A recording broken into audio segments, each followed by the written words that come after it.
예, 하나님 말씀 이사야 62장 6절로 7절. 네, 할렐루야 감사합니다. 잠깐 기도하겠습니다. 살아계셔서 역사의 주관자가 되신 하나님을 찬양합니다.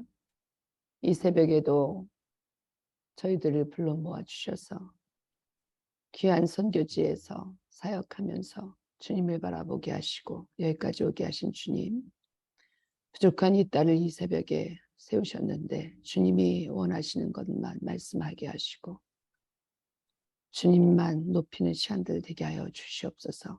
성령께 올려드립니다. 성령님 함께하여 주시옵소서. 감사드리며 예수님의 이름으로 기도하였습니다. 아멘. 아멘. 예, 저는 지난번에 아마 8월 말쯤에 여기 시무탁 저희 남편이 선교사 함께 있는데요. 저희 남편이 지난번에 저희 사역 소개를 북한 사역 위주로만 하셨던 것 같아요. 했던 것 같습니다. 오늘은 저희가 이제 그동안 중국에서 사역했던 것들, 특별히 저희는 중국에 98년부터 사역을 시작해서요. 2017년 저희 남편은 1월 달에 나왔지만 저는 비자가 아무 문제가 없이 계속 저희 가족, 저희 남편만 빼고 저희 자녀들은 있을 수 있었기 때문에 저와 저희 자녀들이 셋째, 넷째가 고등학교와 중학교를 졸업을 안 해서 저는 2017년 7월 달에 나왔고 그 이후에도 계속 중국을 1년에 한두 번씩 다니면서 저희가 중국에 있는 기도의 집이 있습니다. 연변에 열반 기도의 집을 2012년부터 세워서 시작했었는데 오늘 이제 저는 그 위주의 사역을 소개해 드릴까 합니다. 저희는 YM 파송 선교사로서 정식으로 파송돼서 나간 거는 2000년도지만 사역을 시작한 건 98년부터 왔다 갔다 했었죠. 근데 계속 이제 저희는 YM 파송 선교사이기 때문에 DTS라든가 제자훈련 사역, 또 뭐 중보기도 학교, 가정 상담 학교 이런 여러 가지 사역들을 하면서 또 매주 화요일 날은 화요 모임이라고 예배를 모여서 저녁마다 드리고 또 금요일 날은 철야 기도하고 뭐 새벽에는 무조건 이제 새벽 예배를 저희는 간사들과 함께 항상 시작하고 있었습니다. 그러던 중에 2011년에 저희가 DTS를 하는데 그 주간이 아마 예배 강사가 와서 강의를 하는 주간이었어요. 근데 제가 이제 수요일 날쯤 됐는데 아침에 새벽 예배 끝나고 돌아와서 설거지를 하다가 그냥 하나님한테 그렇게 물어봤어요. 하나님, 이 동네도 좀 24시간 예배하는 기도의 집이 있었으면 좀 좋겠어요. 이렇게 제가 그냥 제 속으로 설거지를 하면서 그냥 질문을 했어요.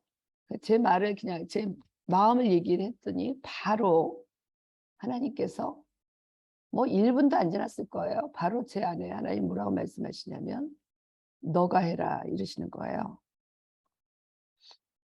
그래서 제가 하나님 제가 저보고 24시간 기도의 집을 하라고요? 저 못하는데요. 제가 그랬어요. 왜 못하느냐. 그 당시에 제가 지금도 뭐 아이가 넷이지만 아이가 넷인데 막내가 그때 7살 됐나요? 막내가 2003년생이니까 9살쯤 됐군요. 9살쯤 됐어요. 그러니까 하나님 제가 얼마나 바쁜지 아시죠? 그때 이제 제가 새벽에 와서 새벽 예배 끝나자마자 애 넷을 도시락을 싸느냐고 준비하고 있는데 왜 하나님 제가 얼마나 집안일뿐만 아니라 사역하느냐고 뭐 저희 DTS 하면 찬양 인도부터 해서 찬양팀 인도해야 되고 간사들 중보기도 훈련시켜야 되고 뿐만 아니라 그 외에도 저는 또 성경 공부 티칭해야 되고 너무나 바쁜데 하나님 제가 24시간 기도의 집 같은 것을 할 수 없습니다. 제가 그랬습니다. 그랬더니 하나님이 바로 또 그 다음에 또 한 번 내가 해라 그러시는 거예요. 그때 제가 그랬어요. 하나님 지금 이 연변에 선교사들뿐만 아니라 이 현지 목사들이 얼마나 일이 없는 사람들이 많은지 아세요?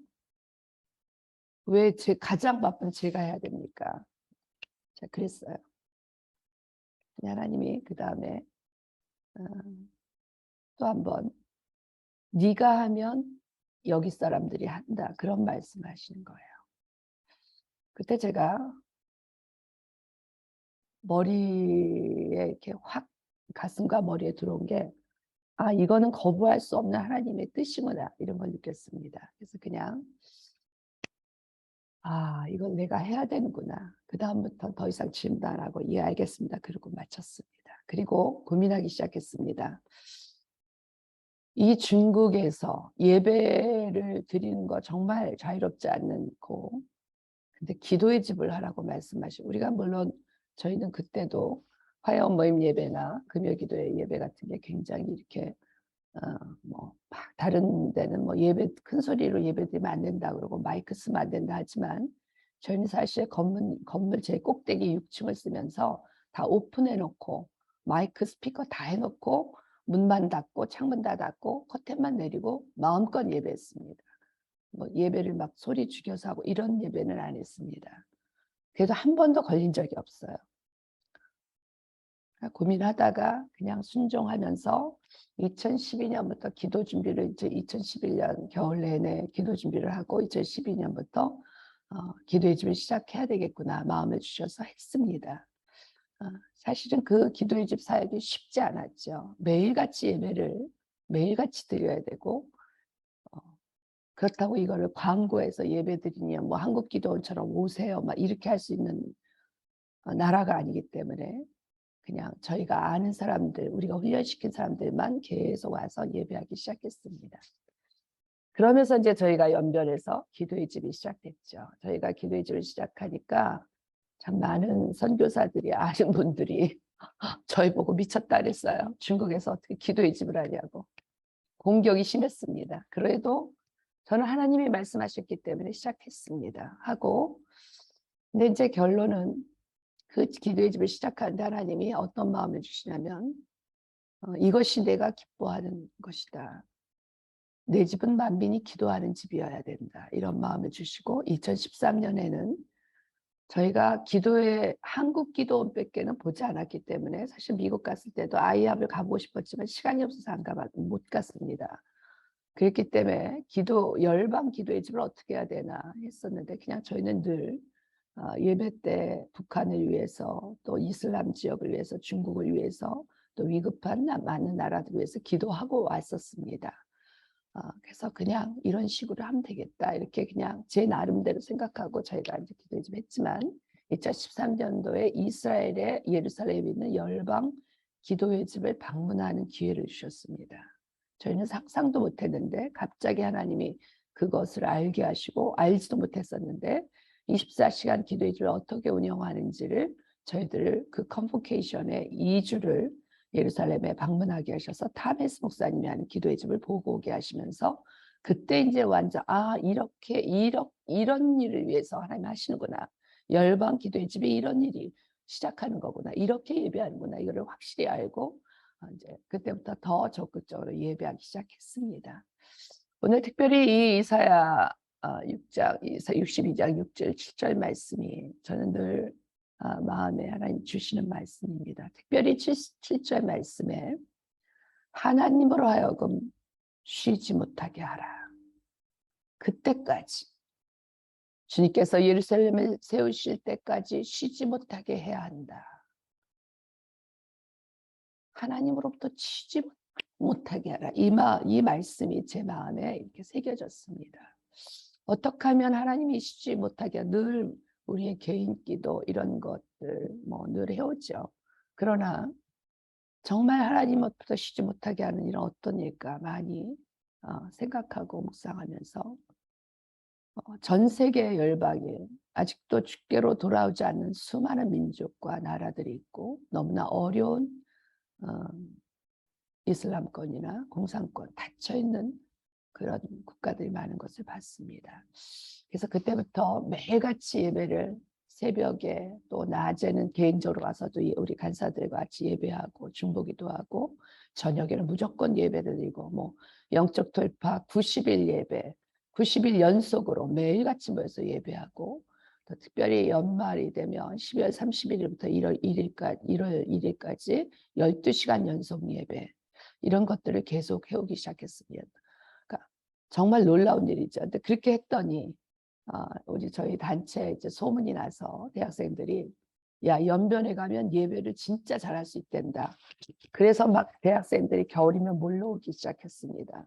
어떤 때는 70명이 한 번에 한 장소에서 좁은데 밤새도록 12시간 예배를 연말에 드리고 정말 놀라운 은혜 가운데 그 예배 가운데 부르시는 그 파워 하나님의 능력을 경험하게 되었습니다.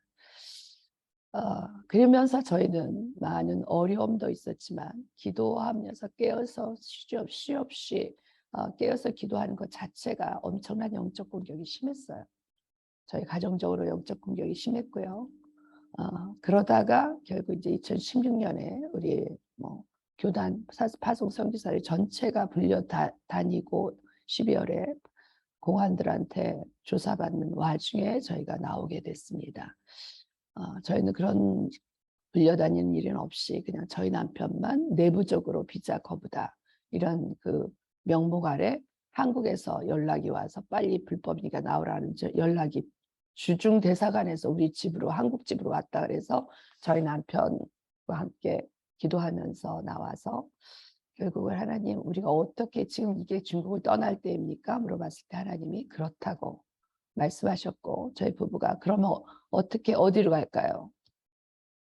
러시아로 가라. 러시아 어디로 가죠? 물어봤을 때 하나님이 하바롭스크로 가라. 그런 음성을 듣고 저희가 나왔습니다. 근데 하바롭스크를 가는데 하나님 하바롭스크 가서 무엇을 하지? 아무것도 모르는 도시. 누구도 아는 사람은 없는 도시인데요. 하나님이 여기에 와서 열방 기도의 집을 세워라 말씀하셨습니다. 그래서 저희가 기도의 집을 시작하게 되었습니다. 특별히 저희는 그냥 뭐 앉아서만 예배할 수도 있고 하지만 저는 이 나라뿐만 아니라 예루살렘에 가는 길목에 있는 이쪽에 있는 모든 나라들 이쪽 뭐 설명이 좀 길어질 것 같아요. 라이언 게이트라고 합니다. 이 예루살렘의 12개 성문에 12방향으로 게이트들이 있는데 그 방향을 전 세계 12방향으로 나눠서 그쪽 게이트 방향에 있는 나라가 지금 저희 러시아, 한국, 중국, 일본, 몽골 또 뭐 아프가니스탄 그런 스탄자, 키르기스탄 이렇게 했고 예루살렘 방향에 이렇게 라이언 게이트라고 있는데 그쪽에 있는 나라들을 집중해서 기도하기 시작했습니다. 그쪽의 나라들이 일어나서 주님께로 나오도록. 특별히 이슬람권이 많은 나라이기 때문에 이쪽 나라들이 열려지고 그 민족들이 예수를 영접하고 주님의 길을 다시 오실 주님을 맞이할 수 있는 그런 경배들과 뚫리도록 저희가 기도에 집중하기 시작했습니다. 많은 것들을 다 말씀드릴 수 없지만 특별히 지난번에 3월달 2월 24일 날 러시아가 전쟁이 나면서 저희 남편은 2주 전에 한국 나갔고요. 저와 우리 막내 아들은 3월 24일, 25일 날 한국에 24일 날 도착했죠. 그 한국 가는 여정에서 굉장히 어려웠습니다. 갑자기 모든 제가 예약했던 비행기가 한국 비행기가 2번이나 취소가 된 거예요. 전쟁 때문에. 그리고 비행기만 취소됐을 뿐만 아니라 3월 10일 이후부터는 모든 뱅크 카드를 한국 카드를 쓸 수 없는 거예요. 돈을 1원도 뺄 수 없는 상황이 왔었습니다. 그랬을 때 정말 마음이 어려운데 하나님이 그때 마음을 제가 다 내려놓고 하나님이 뜻대로 하겠습니다. 저희 막내와 제가 여기서 돈 없이 살아가면 살겠습니다. 그렇게 다 내 생각을 내려놓고 포기했을 때 하나님이 길을 여시고 우즈베키스탄에서 돌아가는 비행기를 열어주셨어요. 그것도 비행기 자리 없다 그랬는데 간신히 한 자리 나서 여기서 노보스피리스크라는 그 우즈벡 바로 앞에 있는 관문 도시까지 5시간 비행기 타고 거기서 또 우즈벡까지 한 3시간 비행기 탔는데 기다리는 시간을 다 합해서 한국에 도착해 보니까 만 이틀이 걸렸습니다. 그때 제가 했어요. 하나님, 근데 왜 2시간 40분이면 한국을 갈 수 있는 거리를 제가 왜 이틀에 걸려서 이렇게 가야 합니까? 아무리 전쟁이지만. 근데 하나님이 그때 딱 저에게 깨닫게 해주셨어요. 그 일이 있기 2주 전에 제가 지도를 보면서 새벽에 3시에 일어나서 기도를 하는데 하나님이 이 모든 이쪽에 우즈베키스탄, 키르기스탄 이쪽 나라들을 하나님이 가서 예배하라 그러시고 중보기도 하라 하셨는데 언제 가죠? 코로나 때문에 갈 상황이 안 보이네요. 갑자기 제가 질문했던 것이 딱 떠올라. 너가 지금 가는 곳이다. 네가 먼저 지금 가서 그곳에서 예배해라. 그 우즈벡 공항에 도착하니까요. 타시켄트에서 19시간을 기다리는 거예요. 저희가 그때 저희 아들한테 그랬어요. 우리 여기서 기도하고 가는 거다. 웨이팅 타임은 그냥 주신 게 아니다. 이 나라를 위해서 기도하자. 그러면서 저희가 기도하기 시작했습니다.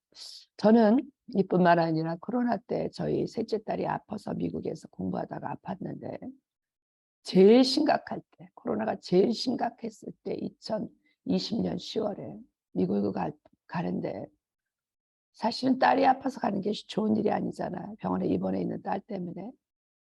근데 비행기를 탔는데 하나님이 예배하라 하시는 거예요. 비행기 내내 그때는 52시간 거쳐서 갔습니다. 자가격리 안 받으려고 한국 통과자를 한국에서 바로 나가는데 비행기를 4번 갈아타는 내내 하나님 예배, 비행기 안에서 예배하게 하시고 비행기 안에 그 모니터에 지도가 있잖아요. 나오잖아요. 항공 경로가 나오는데 그걸 보면서 그 모든 나라들을 기도하라고 말씀하신 거예요.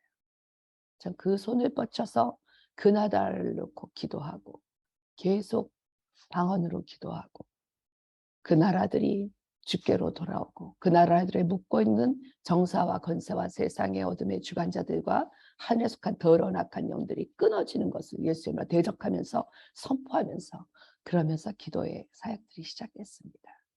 여기까지 와서 이 하바rovsk 추운 땅에서 지금 제가 옷이 좀 두껍죠?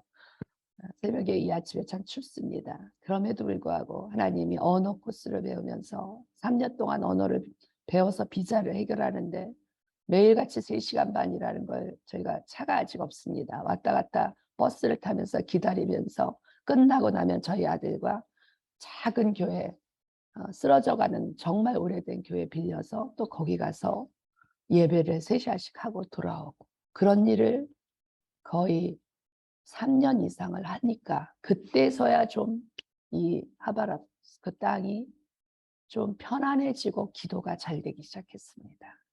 현재는 하나님으로부터 하나님께서 쉬지 못하게 하라.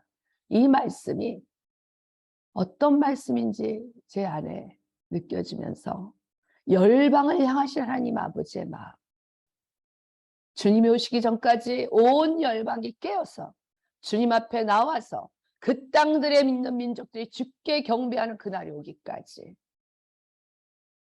그들이 주님 앞에 예배하며 특별히 중보자로 서 있는 기도의 일꾼들을 일으키는 일들, 예배자를 세우는 일들, 이런 일들이 하나님이 기뻐하시는구나.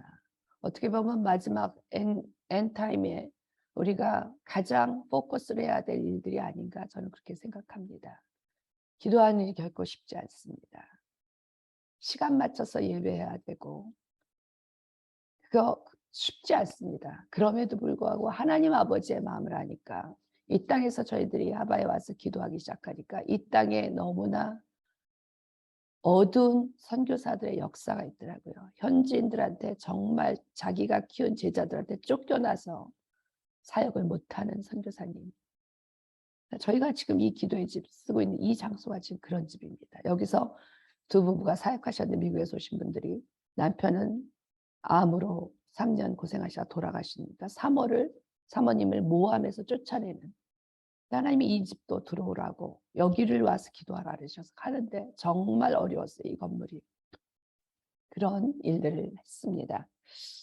저는 앞으로도 어디를 하나님 보내시든지 그곳에서 예배하고 그곳에서 중보기도 하고 그 나라를 위해서 기도하고 제가 시카고에 저희 딸이 아파서 갔을 때도 저희 딸을 위해서 기도해야 되는데 하나님이 주신 마음은 이 시카고를 놓고 기도하라고 말씀하셔서 한 12층 건물에 그 게스트하우스에 무디 신학교에서 주신 게스트하우스에서 있는데 전시회가 보여요. 새벽마다 일어나서 그곳을 손을 들고 예배하면서 2시간씩 찬양하면서 그 시카고 전역에 있는 어둠의 그림자들, 특별히 동성연애와 마약과 수많은 흑암의 권세들이 묻고 있는 그 땅을 위해서 영적 전쟁하고 기도하는 일을 집중해 왔습니다. 예, 시간이 다 된 것 같습니다. 더 많은 일을 말씀을 드려야 되겠지만 여기서 마치고요. 하나님으로부터 쉬지 않으시도록 하나님이 쉬지 못하게 해야 할 일 우리가 해야 됩니다. 저희가 해야 합니다.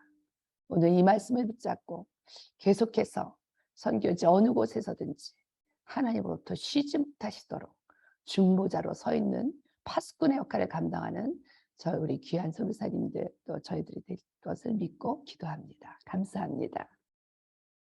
네. 우리 조성규 선생님 감사합니다. 오늘 예배를 위해서 수고하신 여러분들께 감사를 드리고요. 우리 조주영 선교사님 그 추운 러시아 땅에서 고생이 많습니다. 그 열방의 지 연변 열방의 지 그것도 추운 지역이잖아요. 추운 지역인데. 네, 그렇죠. 옮길 때 좀 따뜻한 데로 옮기시지 그렇게 또 추운 데로 옮기셔가지고 그렇게 고생을 하시는 거예요. 저희 마음대로 옮긴 게 아니어서 어쩔 수 없는 것 같아요. 선택의 여지가 없는 것 같아요. 네. 그래요. 우리가 신앙생활을 하는 가운데에서 기도 생활이 정말 중요하죠. 하나님께서 가장 기뻐하시는 삶이 기도자의 삶인데 기도란 것이 하나님과의 영적인 교제가 아니겠습니까? 하나님께서 기뻐하시고 우리의 신앙이 더욱더 풍성해지는 그런 삶인데 제가 이렇게 쭉 우리 조성에서 사역을 들으면서 신앙생활의 또 사역의 가장 기본이고 또 사역의 마무리도 기도인데 결국 선교 사역을 기도로 마무리한다고 말씀드렸잖아요. 우리가 선교사로서 기도하면서 선교 사역을 나가지만은 이제 우리가 주님 앞에 갈 때까지 육신이 쇠약해져도 우리 영이 강건하여져서 몸이 움직이지 못할 때는 기도로서 우리가 선교 사역을 감당할 수 있다 이렇게 말씀을 드렸는데 전문 기도 사역이 쉽지가 않잖아요. 쉽지가 않은데 지금 현재 개발되어 있는 프로그램이 최남수 목사님이 하시는 기도자 학교라는 게 있습니다. 기도자 학교. 이 10강자입니다. 10강자. 일주일 내내 강의를 해야 되는 10강자인데 우리 선교사님들에게 좋은 프로그램이다. 선교지 한번 적용을 해보시라. 기도자 학교 프로그램을 제가 소개를 많이 합니다. 많이 하는데 우리 두 분 그 사역을 들으면서 기도의 집 사역도 해볼 수가 있겠다. 기도의 집, 열방 기도학교, 기도의 집. 기도의 집이 연변, 하브라우스크, 또 베트남, 뭐 또 이제 캄보디아 이렇게 기도의 집이 세계를 덮을 수도 있겠다. 그래서 기도의 집 경영을 위한 학교, 어떻게 기도의 집을 경영하겠는가, 이런 것도 한번 개발해 볼 필요가 있지 않겠나 그런 싶은 마음이 있고요. 어제 우리 성선생 한 분하고 이제 좀 이야기를 나누는데 우리 사역자들의 사역 개발이 그렇게 어렵지 않다. 단순하다. 단순하게 사역을 개발할 수 있다. 예를 들어서 우리 광명옥 선교사님 같은 경우는 전도만 전문으로 한평생 전도예요. 한평생 전도. 우리 광명옥 선교사님이 지금 연세가 어떻게 되죠? 76? 76, 뭐 8순이 다 돼 가는데 지금도 세계를 다니면서 전도 세미나를 하거든요.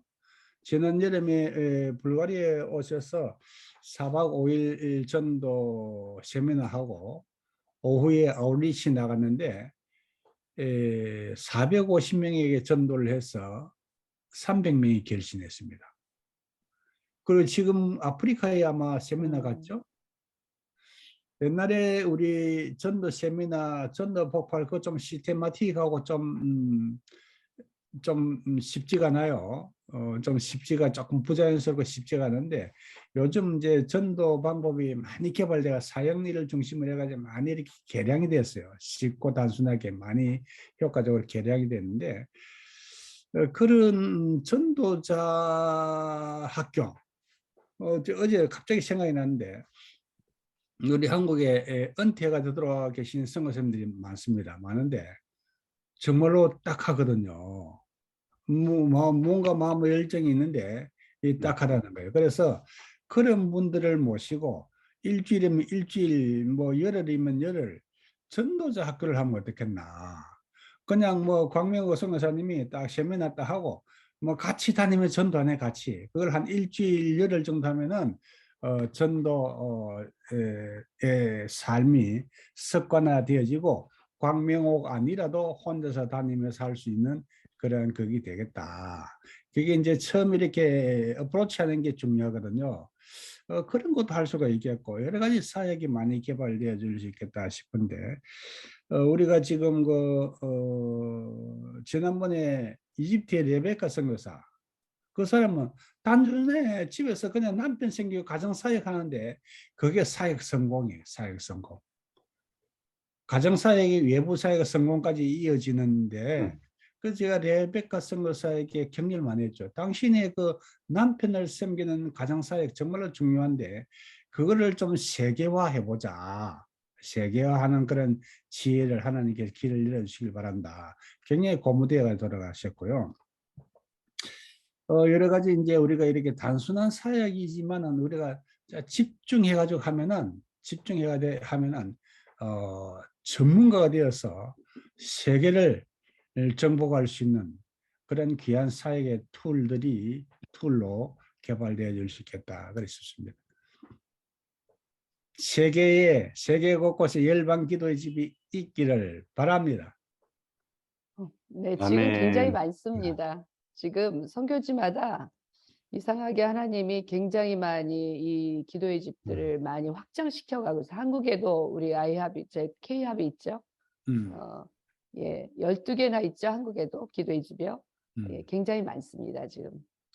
YM 식구들이 이제 많이 가가 있죠. 많이 가가 있는데 열방기도 학교를 좀 전문적으로 해보면 어떻겠나 그런 마음이 있고 또 지금 이제 러시아가 굉장히 어렵죠. 굉장히 어려운데 저는 걱정이 우리 신무탁 선교사님 아직까지 이제 하바롭스크 있나 계시나 걱정했는데 지금 뭐 러시아 사람들 뭐 남자들 이래 저 바지 입고 걸어다니면 무조건 다 끌고 갈 그런 상황인데 그런 예, 상황인데 그래서 지금 저희가 월요일부터 저희가 나가는 교회가 사실은 어떻게 하면 이번에 들어올 때는 어떻게 하면 이 기도의 집이 현지 교회와 접목될까, 어떻게 비전을 나눌까 했었는데 저희가 이 비전을 지지난주에 나눴는데 담임 목사가 이 비전을 그냥 듣고는 월요일부터 40일 작정 기도를 저녁마다 시작했어요.